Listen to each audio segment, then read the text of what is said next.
सूत्रों के हवाले से एक बहुत बड़ी जानकारी सामने आ रही है, जिसमें डॉक्टर उमर और डॉक्टर मुजम्मिल की डायरी बरामद हुई है। सूत्रों का कहना है कि सुरक्षा एजेंसी को उमर मुजम्मिल की डायरी मिली है। देखिए, अभी तक जो जानकारी सामने है, ये जो डॉक्टर उमर था, जो कि इस पूरे बम धमाके के बाद खुद भी मर चुका है, इसके चीथड़े उड़ चुके हैं, डीएनए सैंपल्स मैच हो चुके हैं, और दूसरा डॉक्टर मुजम्मिल, ये दोनों मिलकर साथ काम कर रहे थे। और साथ ही साथ ये जो पूरा टेरर मॉड्यूल था, दोनों का ही नाम एक साथ इनके सामने आया है। अब ऐसे में इनकी डायरी बरामद हुई है। सुरक्षा एजेंसी लगातार जांच कर रही है और इसमें ये डायरी मिलना बहुत बड़ी उपलब्धि है। इसमें कई सारी जानकारी मिल सकती है। अल-फलाह यूनिवर्सिटी के रूम नंबर 4, रूम नंबर 13 से ये डायरी मिली है। आनंद तिवारी हमारे साथ जुड़ गए हैं। आनंद, ये डायरी क्या कुछ इसमें अभी निकल कर आया है? क्या ये दो सेपरेट डायरीज है, रूम नंबर 4, रूम नंबर 13 से जो अलग अलग मिली है, या फिर एक ही डायरी?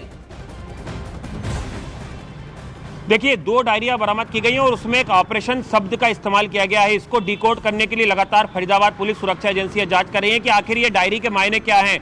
वहीं पर बिल्डिंग नंबर 17, जो रूम नंबर 17 और बिल्डिंग नंबर 13 है, इसका राज भी जानने की कोशिश की जा रही, क्योंकि कई स्टूडेंट ने बताया कि एक बिल्डिंग के एक कमरे में कई सस्पिशियस गतिविधियां होती थी और रात में ही वो कमरा खुलता था, उसमें कई लोगों का आना जाना था और उसमें स्टूडेंट को आने की मनाही थी। तो आखिर उस यूनिवर्सिटी के अंदर ऐसा क्या कुछ चल रहा था जिसकी भनक जो है वो बाहर के लोगों को नहीं मिली, या जो स्टूडेंट थे उनको आखिर क्यों दूर रखा गया? एक जानकारी ये भी आ रही है कि इस विश्वविद्यालय से जुड़ा एक बड़ा शख्स पहले तिहाड़ जेल जा चुका है, एक फॉर्जरी के काफी बड़े मामले में, और उसके बावजूद भी उसको यूनिवर्सिटी ने वहां पर जो है वो काम पे रखा हुआ था।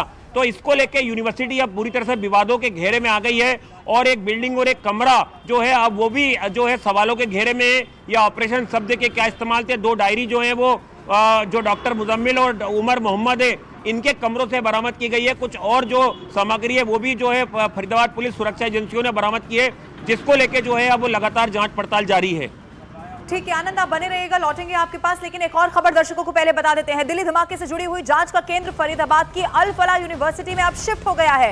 अब तक की जांच में मालूम हुआ है कि इस यूनिवर्सिटी के बिल्डिंग नंबर 17 के कमरा नंबर 13 में आतंकियों का ये मीटिंग पॉइंट हुआ करता था। बताया गया कि यहीं पर दिल्ली और उत्तर प्रदेश के कई ठिकानों पर बम धमाके करने की साजिश रची जा रही थी। इस कमरे को पुलवामा के डॉक्टर मुजम्मिल अहमद के नाम पर अलॉट किया गया था। पुलिस ने अब इस कमरे को सीज कर दिया है और वहां से कई डिवाइस और पेन ड्राइव बरामद कर लिए हैं। फॉरेंसिक टीम ने कमरे और लैब से रासायनिक पदार्थ और डिजिटल डेटा भी जब्त कर लिए हैं। इस कमरे के बारे में मालूम चल चुका है, यानी कि जिसमें इस तरह की मीटिंग होती थी। सीधा रुख करते हैं, आनंद तिवारी लाइव हमारे साथ लगातार मौजूद हैं। अल-फलाह यूनिवर्सिटी आनंद सवालों के घेरे में है, लेकिन कल एक स्टेटमेंट भी सामने आया, वो तो कह रहे हैं जी हम जांच में एजेंसियों का सहयोग कर देंगे, हमारा तो कोई लेना देना ही नहीं है। अब क्या कह रही है जांच एजेंसी?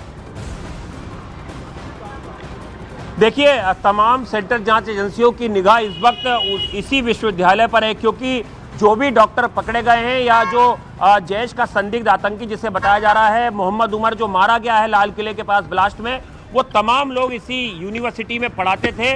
इसीलिए यूनिवर्सिटी सवालों के घेरे में। हालांकि यूनिवर्सिटी की तरफ से लगातार ये बयान आए हैं कि वो जांच में पूरा सहयोग कर रहे हैं और अंदर इस तरह की कोई चीज़ नहीं हो रही थी, लेकिन जो सबूत मिले हैं और जो चीज़ें अब तक जांच में सामने आई हैं और जो डॉक्टर मुजम्मिल जम्मू कश्मीर पुलिस के सामने, सुरक्षा जो सामने जो खुलासे कर रहा है, वो इस ओर इशारा कर रहे हैं कि सब कुछ ठीक नहीं था और एक बहुत बड़ी कॉन्स्पिरेसी जो है भारत में बड़े हमले करने की जो है वो इस विश्वविद्यालय के अंदर जो है वो तैयार की जा रही थी। इसलिए एक जो कमरा है उसको रात में खोला जाता था, वहां पर जो छात्र होते थे उनको आने की मनाही थी।